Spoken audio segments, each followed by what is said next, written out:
This is an examination of the hidden human condition. This is the Hidden Killers podcast with Tony Bruschi.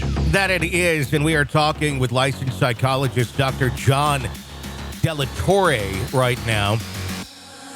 We are specifically focusing on the former missing woman, Nikki Alcaraz, and her boyfriend, Tyler Stratton, and how all of that went down. They were stopped by police. A couple days later, she went missing. Obviously, now she has turned back up, but the examination of the video in which officers were there, and she is telling them, I'm done with this. I want him to be arrested for the abuse, and ultimately is not. But at the same point, Nikki and him then got together on that video and said, no, we're not going to press charges against each other. Officers, go away. Obviously, one could look at that and go, this is not a good idea. She should not be staying with him. They should not be together. But yet things went the way that they did. Very similar to the Gabby Petito type situation. I'd say almost even more evident that there was a problem going on in this case. What are we looking at there? Is it a situation, everybody wants to point a finger and find the villain. I mean, is an officer really the villain in this, or are they also having their hands very much tied on what they can do in situations like this? Yeah, I think they're not the villain, and I do think that their hands are tied. You know, going back to the Gabby Petito case, you know, when that video where she's in the back of the squad car and something like that. I remember the video where one of the officers is in his car, he's in his driver's seat, and he's talking to another officer who's standing outside on the passenger side, and the officer inside the car is going through a checklist, right? A flow chart of what he thinks he should be doing. Mm-hmm. My problem was more about, I think his thesis was wrong, but his thought process, what he was thinking and how he should be responding, I think was absolutely correct and 100% necessary. It's just the premise with which he was making decisions was wrong. And I think that's the same thing here, where we have officers and they're expected to do something. Mm-hmm. But the problem is that they're running up against, and I know this is going to sound weird, but they're running up against people's civil liberties. Yeah. Right. And so we expect them to engage, but the problem is that they can't. If there's no probable cause to do anything, then they can't do anything. If something's not happening in their eyesight when it happens, right? If some crime isn't being committed, then it's not like they can just arrest someone. Yeah. And I think a lot of law enforcement agencies are running into the problem of, we're not having enough recruitment. So we don't have enough people to fill our spots.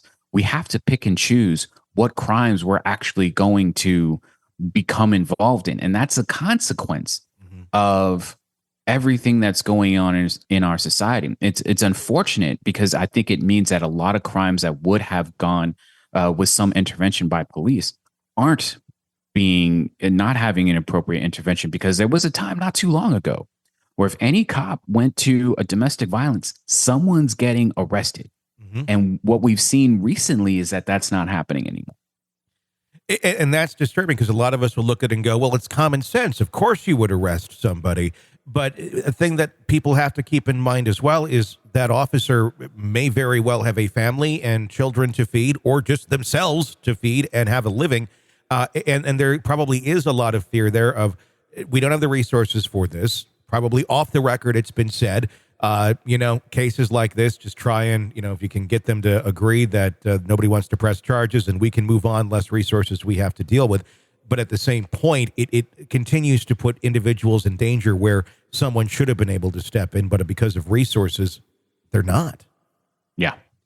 And with that, that's a system-wide thing. We're talking about societal change here again. Number one, it's hard to find people who want to be police officers, and for good reason. They seemingly can't win in most cases, or just no matter what they do, someone's going to say you're doing the wrong thing, even when they are doing the right.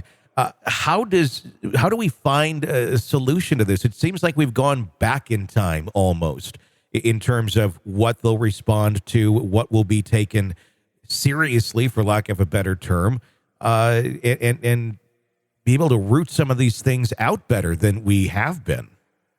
It's not only that we've gone back in time, which I 100% agree. It's that we've become more entrenched in the positions that we've taken in our lives. Right. I think for the most part, most of us probably live somewhere in the middle between left and right. Mhm. But the people in the left and the right have so firmly entrenched into what they believe is the correct thing to do that they're unwilling to see the rest of us in the middle have questions about, how should things be and how should things happen and how things should unfold, that we have questions about that. And so when we have questions about how things have to be or how things should be, we're told, well, you're just another one of those people. Mm-hmm. And so it's not only that I think we've fallen back in time. I think we've become a society. If you don't have a hardline opinion on something, which is basically everything, Yeah. then you're not good enough. Then you're not part of us. You're clearly against us.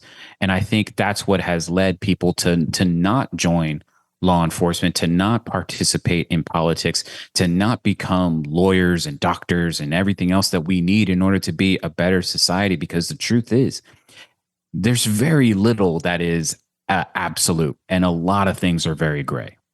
It's become a very tribalized society. I mean, we always have been to a certain extent, but now it seems like in the last 10, 15 years, it's gotten far more that way. And like you said, if you don't believe this way, then you're, evil, you're be damned, you hate, you do this. When it's like, no, I just have varying opinions on things that I don't have to agree with you on every single thing you feel. But then there's that villainization. Is there a way, now that we've kind of gone past that precipice, to ever walk that back? Because you have a whole generation of people who very much believe that way. It's getting progressively harder to do. And I think that has a lot to do with how we disseminate information. And that dissemination has been compromised. It's been compromised primarily by us, fake news and alternative truths and all these other kinds of things that became much more prevalent or much more overt. Now, we have to remember that this didn't just start with the previous president. That didn't happen then. Sure. Like, it's been happening since World War I, and in particular in World War II. So this isn't any propaganda isn't new. Mm-hmm. What I'm saying is that our ability to discern what is accurate is compromised not only by us, but now it's being compromised by other kinds of technology, AI in particular. There was a big thing about how the Pope was wearing some street style, and the reality was that it was an AI generated image. Yeah. How do we know moving forward that people are telling us the truth? And if we don't have a solid watchdog in the media, if we don't trust that the media is our solid watchdog, where do we get our information from? And that question is a big problem because it leads to a silo effect where you're only listening to things that confirm the beliefs you already hold. Mm-hmm. And that's very dangerous, especially if there's a cancer within some of those beliefs that you may not see right away, but then it can manifest itself in time. And suddenly people are looking at themselves going, well, I mean, I don't really believe that, but I've already gone this far and I've dug in this much, and people don't want to dig out after a certain point. And not only that, it can lead to a radicalization, right? Radicalization is the process by which you take someone's beliefs and turn it into behaviors. And that's a lot of what I do as part of my practice, is breaking through that radicalization process, because a lot of people are committing crimes or committing killings based on a belief system that they have. They've been radicalized into thinking that engaging in these behaviors furthers their belief system, or that other people have told them, if you engage in this thing, then you're furthering our ideals. And no one wants to be isolated. Everyone wants to have a group. And so if that means that they have to engage in an inappropriate behavior, they'll justify it in their head to say, no, I did this out of the best interest of my belief system.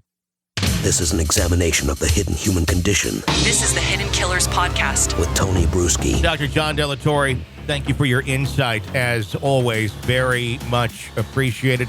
Hey, if you like the podcast and you like an ad-free experience, sign up to get one through Apple Podcasts right now.